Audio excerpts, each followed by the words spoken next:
I want to revisit history for one more clip, and then we'll get back to what happened today. Cut 23, G. So this was the town hall that he did with little Georgie Porgy, of course, who asked no questions, as none of them and ever ask any questions. But this was a voter who asked this question, who voted for President Trump.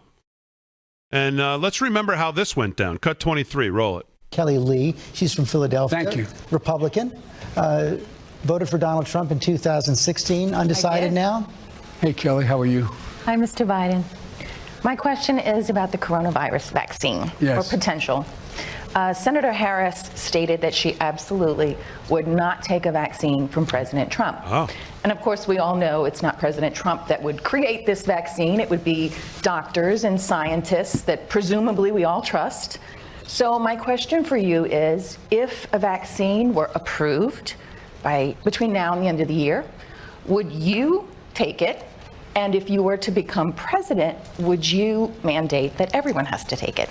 Two things. Number one, President Trump talks about things that just aren't accurate about everything from vaccines. We're going to have one right away. It's going to happen and so on. The point is that if the body of scientists say that this is what is ready to be done and it's been tested, it's gone through the 3 phases, yes, I would take it. I'd encourage people to take it.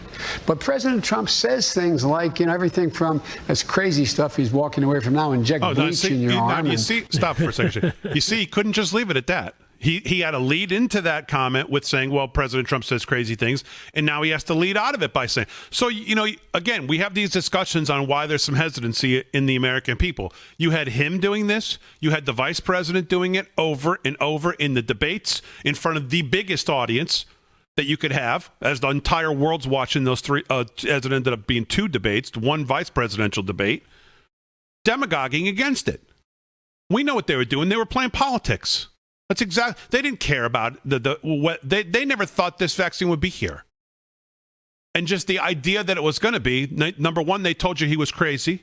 Number 2, they told you that he didn't believe his experts when certain things came up. They said, well, your expert says this. Are you disagreeing with him? And he'd say, well, yes, I've talked to them. I think they're wrong. I think we can have it quicker than they think we can have it. I can remember multiple discussions like that. Things like this. And yet these are the same people today going, oh, you terrible people who are unvaccinated, who have some hesitancy, who are not really sure if you want to. Oh, my God, I wonder where that started or who it came from. I mean, so just to remember here what we're dealing with. Go ahead, G. That's going to work. I'm not being facetious, though. I mean, he's actually said these things. And now Regeneron is the answer. That's going to cure everything. There's 500,000 doses. We got a couple, we have more than a few million people. And so, and most of if you notice, most of the companies who are developing these vaccines are working, they're making real progress. I meet with 4 leading scientists at least twice a week in the beginning, 4 times a week, giving us the detail on what kind of progress is being made. And right now, they do the right thing. When they run into a serious problem, they halt the test. They don't continue until they figure out what the problem was. They're not there yet. And the most scientists say it's not likely to have a vaccine that would be available until the beginning of next year, into the spring of next year.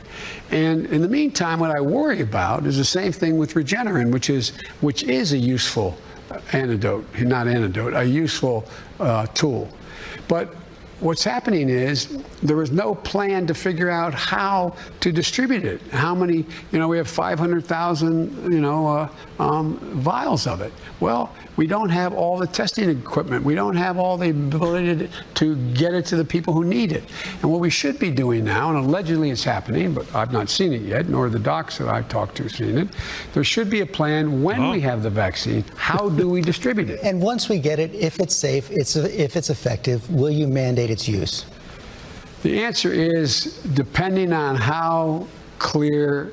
There's vaccines, they say, have a very positive impact, and they're going to affect positively 85% of the American public. Or there's others say this vaccine is really the key. This is the golden key. It depends on the state of the nature of the vaccine, when it comes out, and how it's being distributed. That would depend on. But I would think that we should be talking about depending on the continuation of the spread of the virus, we should be thinking about making it How mandatory. could you enforce that? Well, you couldn't. That's the problem. Just like you can't enforce measles. You can't come to school unless you have a measles shot. You can't. But you can't say everyone has to do this. But you would, just like you can't mandate a mask. But you can say you can go to every governor and get them all in a room. Okay, so stop it, G. So that's the key part. He's asked directly from George there, but how would you? And he says, well, you can't. He says, but that doesn't stop you basically from saying it. But that's not the strategy of what we heard today. Now, maybe it is, and we just don't realize it yet, that they think that any challenge to this will maybe take so long that if people want to keep their job, they'll have capitulated by then, so it won't matter. I mean, who knows?